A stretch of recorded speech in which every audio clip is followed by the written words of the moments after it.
Assalamualaikum warahmatullahi wabarakatuh. Gimana kabarnya, Pak Budi? Waalaikumsalam warahmatullahi wabarakatuh. Salam sehat, Pak Nandang, Daramang. Alhamdulillah sehat, Pak. Damang, Pak.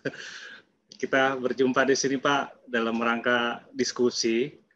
Dan saya mohon bantuan Bapak nih untuk menjawab, Pak, beberapa pertanyaan yang kebetulan ada di materi di channel saya. Dan saya ada beberapa pertanyaan.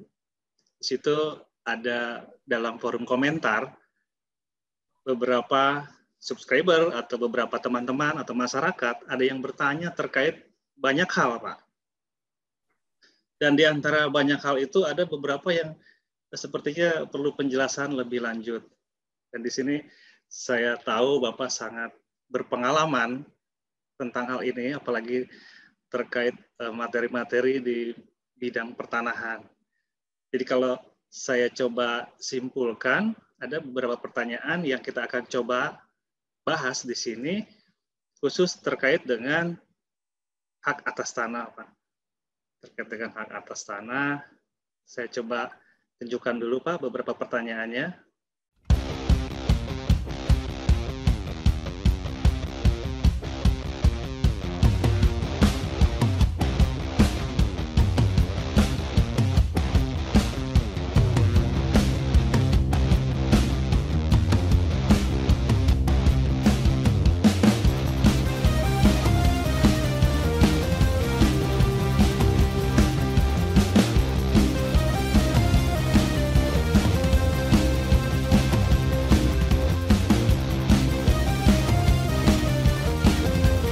Untuk pertemuan kali ini saya coba beri judul, Pak, Q&A peralihan hak atas tanah sebelum didaftarkan dan pendaftaran tanah pertama kali.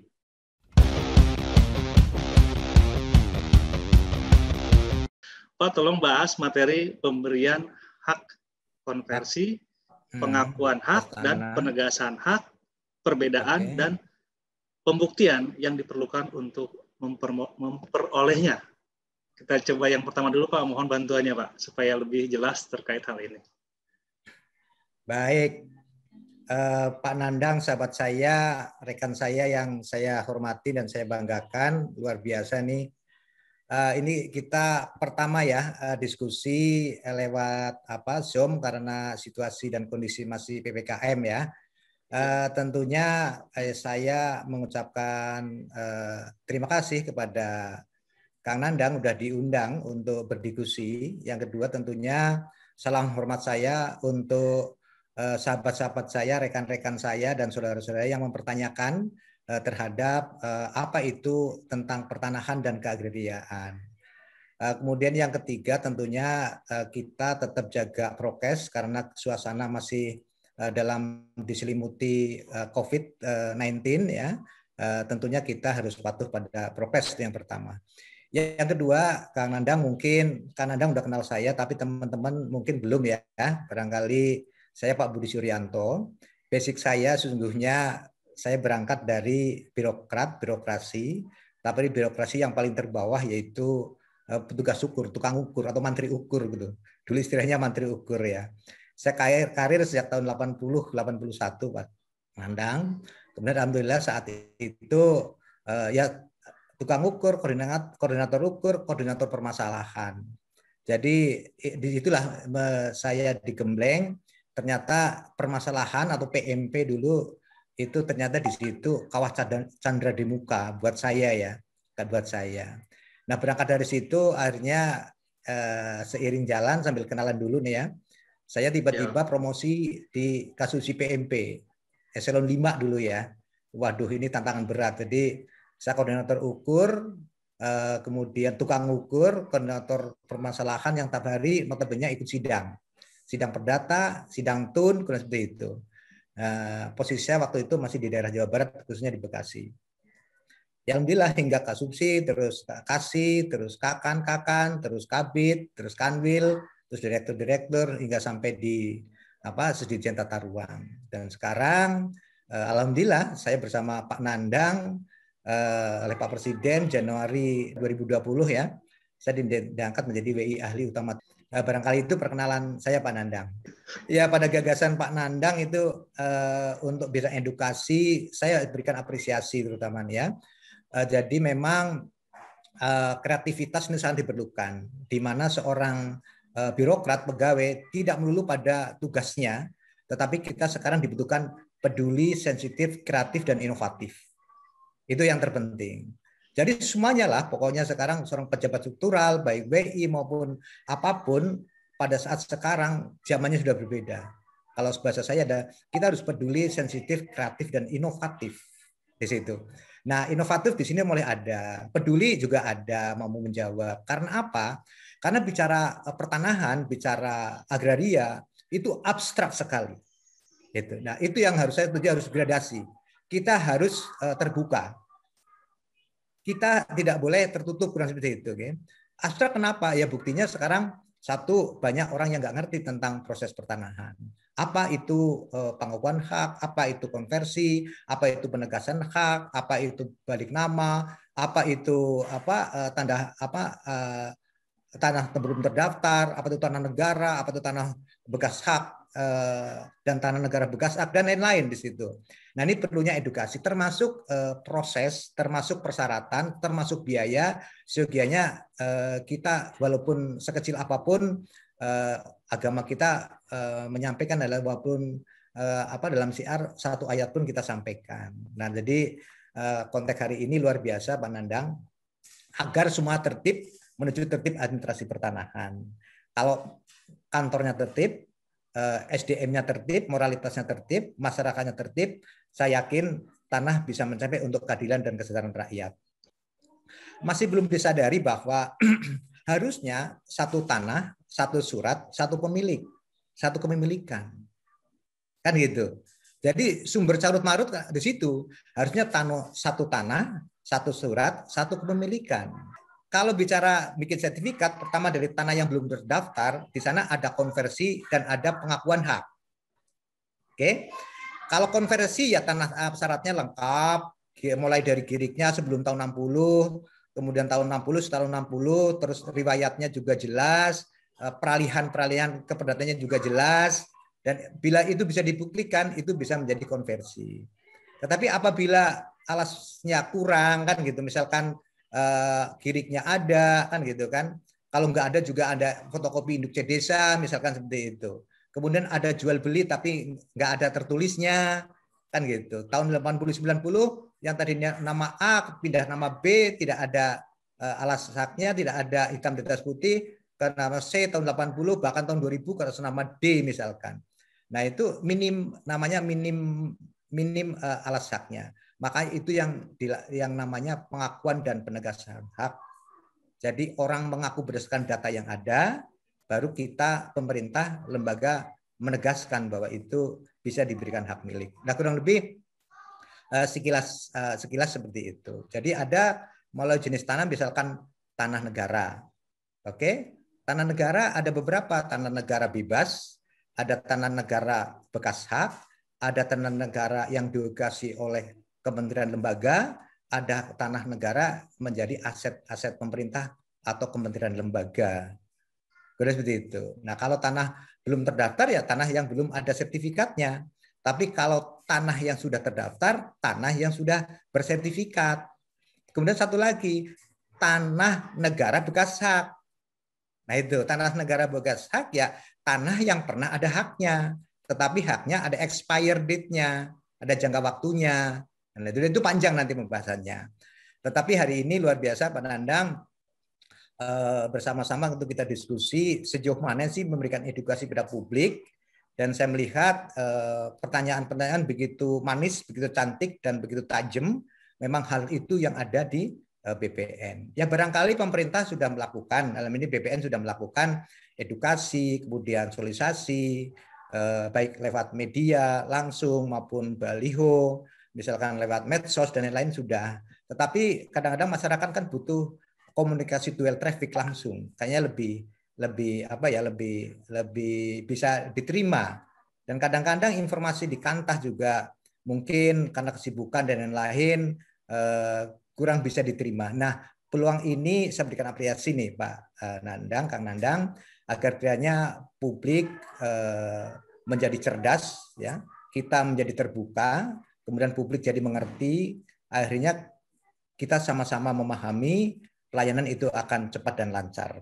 Dan syukur-syukur suatu saat kita adakan Zoom, Pak Nandang, biar langsung bisa bisa mendengarkan langsung. Is okay, why not? Kenapa tidak? Kan gitu. Silakan, Pak. Pak Nandang. Iya Pak, terima kasih Pak. Jadi ini memang kita langkah awal Pak, kita coba diskusi. Mudah-mudahan ketika kita bisa lebih berkembang lagi, bisa kita langsung live gitu Pak ya, untuk diskusi hal yang lebih mendasar lagi.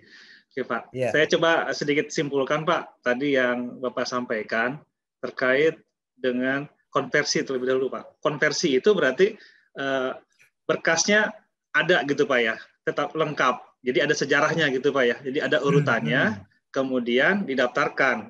Maka itu yang disebut konversi, kurang lebih begitu Pak ya. Karena lengkap. Nah, yang satu lagi mengenai penegasan, berarti ada berkas atau ada riwayat yang sepertinya kosong atau ada yang kurang. Makanya ditegaskan. Ditegaskan gitu Pak ya. Kemudian untuk pengakuan, berarti tidak ada datanya atau berkasnya kurang lengkap, tetapi mengakui dan itu dianggap memang benar oleh aparat setempat, gitu Pak ya. Tidak ada sengketa dan seterusnya. Jadi kemudian penegasan itu berarti sebetulnya dia bukan tidak punya berkas gitu Pak ya. Ada berkas tetapi kurang lengkap, gitu Pak ya. Betul. Itu yang ada 3 hal yang saya penegasan. Ada pemberian hak itu gimana Pak? Pemberian hak? Pemberian. Jadi pemberian hak itu mazhabnya adalah tanah negara. Tanah negara, berarti tanah negara yang dia sama sekali tidak tahu ceritanya, dia duduki, itu dia mengajukannya gimana Pak? Pengakuan apa gimana?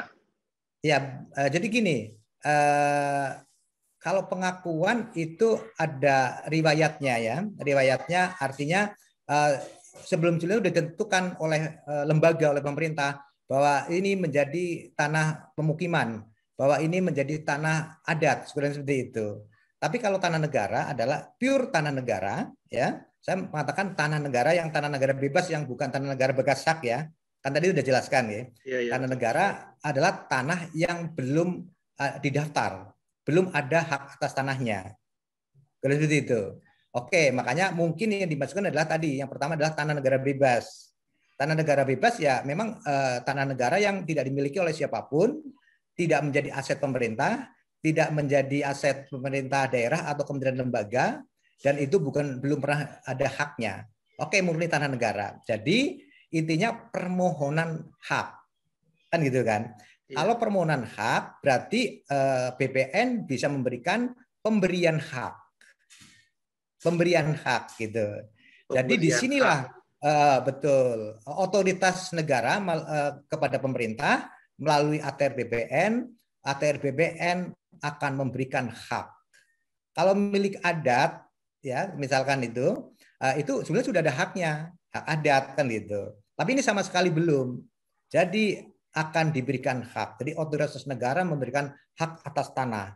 Itu yang sangat mulia sesungguhnya. Makanya beda kalau hak atas tanah, permohonan hak atas tanah atau tanah negara itu ada namanya surat keputusan atau SK. Baik SK kepala kantor sesuai dengan luasannya, ya SK Kanwil atau SK Menteri ATR BPN. Nah itu jadi lebih cenderung pada berasal dari tanah negara. Itu. Terima kasih Pak, jelas sekali Pak. Ini memang jadi pertanyaan banyak Pak. Banyak orang yang bertanya tentang hal ini. Masuk saya juga ingin tegaskan, berarti kalau namanya pemberian hak itu tanah negara gitu Pak, yang bebas Pak ya, belum ada haknya, kemudian ada yang mohon, nah negara memberikan dan melalui nanti ada SK gitu Pak ya. Tetapi kalau yang konversi tadi ada latar belakangnya, ada ceritanya gitu Pak ya. Dan dia datanya lengkap. Kalau untuk yang penegasan dia datanya kurang lengkap, tetapi dia punya riwayat. Kalau pengakuan dia tidak punya data urutan dari belakang, tapi dia sudah 20 tahun lebih atau tadi punya pajak itu, punya pajak berarti bisa pengakuan atau gimana Pak? Kalau dia hanya punya SPT saja. Nah, ini maaf sebetulnya kalau membahas tentang konversi aturannya kan jelas itu. PP 24 397, tetapi apabila itu tanah bekas milik adat, itu istilahnya ya, Kalau di Jawa itu bekas tanah milik adat, makanya dulu riwayatnya adalah ada ireda, ipeda, kemudian pipil, kikitir, dan seperti itu ya. Kemudian sekarang menjadi SPPT.